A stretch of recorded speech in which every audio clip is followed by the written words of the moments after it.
weather. We had T-Bone and his crew working parking, putting several thousand motorcycles on the back stretch of the Indianapolis Motor Speedway. That's cool.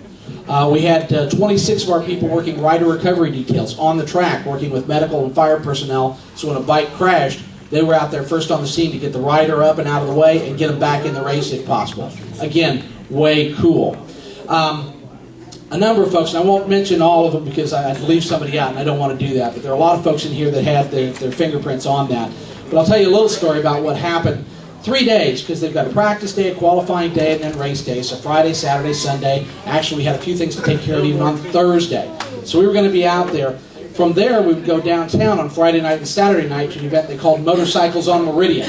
Sort of a social event, but when we're bringing all these bikes into town, the riders want someplace to go. And downtown Indianapolis is a nice nightlife spot.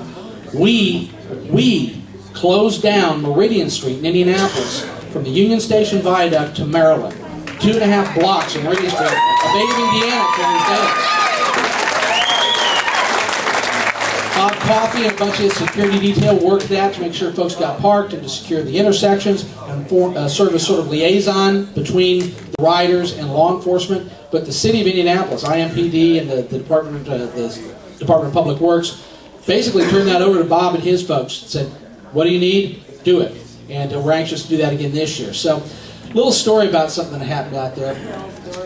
We're out there 3 or 4 days, and by we, Dennis Tiger, Gary Williams, and myself, we're working from the track on rider recovery, going downtown to work motorcycles on Meridian until about 3 in the morning, then being back at the track at 6 in the morning. That went on for 3 days. Dennis was kind enough to bring his toy hauler, so we had a place to sleep for a couple of hours, and unbeknownst to him, we parked it in Rod Taylor's parking lot. If that tree is dead on one side, I didn't do it, okay? So we parked there for a couple hours and get a few hours sleep and we go back and start it all over again. Before Dennis got there with that nice place to live, T-Bone was gracious enough to let us crash with him one night. So Gary and I and T-Bone, I think Jeff was in there, in this trailer that T-Bone had there. And it rained. Cats and dogs that night. Thunderstorm. He was pinging on there. We're getting ready to get a little sleep and T-Bone's mouthing off. Imagine that. He's got something smart to say. I don't really remember what it was exactly, but he started giving me a little grief, so I gave it back to him and said, this is where he started going with it. He said, he's real particular. In case you don't know, T-Bone has a prosthetic leg. He hasn't really kept that a secret. He pulls it off all the time and does things with it. But some things you don't even want to know. So anyway, it's not a big secret, but he's getting all ready for bed and getting his leg up there, and he makes this big deal out of it. Kind of like with a kid when you say, "Don't touch that." What are you going to do if you're a kid? You're going to touch it, right? So he said, "Don't mess with my leg. You can do anything, don't mess with my leg." He's making this big thing about it. So, I don't want to mess with your leg. I know where it's been. So anyway, I've had enough of his leg talk, and I said, "That's okay. Well, we're just going to go to bed anyway, and we'll see you in the morning. If you want to, I'll take you to breakfast. You want to go to IHOP?"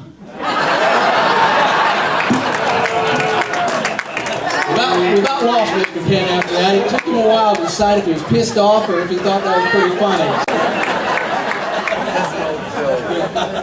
I think Gary's got a quick MotoGP story as well.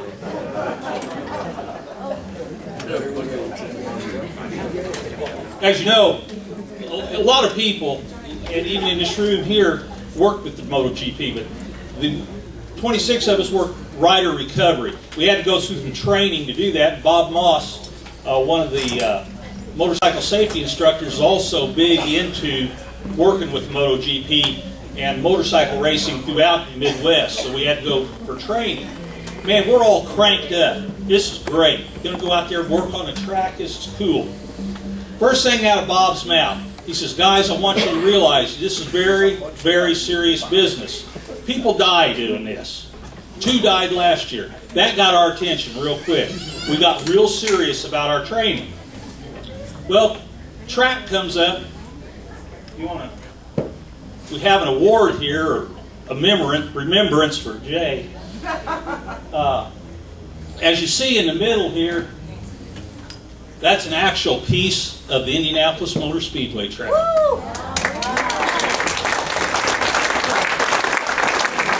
Now, the significance of that is Jay, and he will tell you, his area that he worked, they worked really hard. They worked a lot of crashes, in and out, running several feet yards maybe. But he calls it a football field. Anyway, they'd run out and back, getting these bikes, picking them up, getting them straight. All the while, you know, bikes are zooming by upwards of 200 miles an hour. It is dangerous business. Jay runs out there, and as he tells the story, the bikes are bearing out, coming out of the curve, bearing down on them. They're pushing the bike, getting the bump started, and they got to get their ass off the track right now because they got bikes bearing down on them. He turns around, starts to run, his body goes, and his leg says, "Screw you, I ain't going nowhere, guy." Flat on his face in the middle of the track. Did I mention there was motorcycles bearing down on him almost 200 miles an hour? How did our illustrious leader, that we almost lost, by the way, get off the track? He couldn't get up and run. He belly crawled off that track. All the time, the crowd is cheering him off the track. So he represented us well. We didn't lose him, thank God. And as a remembrance of that occasion and that weekend, Edie's mom first came up with a poem, and then Kim refined it, and they got all this stuff together and put it in the shadow box. I'll read this to you real quick. It says, "Here's to Jay to remember the day when promoting a bait at the Indianapolis Motor Speedway, this piece of asphalt that caused the fall shone on the Jumbotron and witnessed by all." And don't believe any of the BS he's going to tell you that's really the truth. I know the truth. There are pieces of that are accurate. I'll leave it at that. Thank you very much.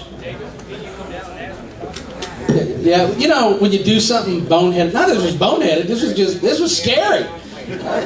Yeah, it was on the Jumbotron. Everybody's watching this stuff. The first thing you do when something like that happens is you look around and see if anybody saw you do it. Well, yeah! Yeah, look! Grandstands, looking, yeah. Okay. So, on with the awards. Mark? Where's Mark? Oh, okay. Cindy's got the magic button now.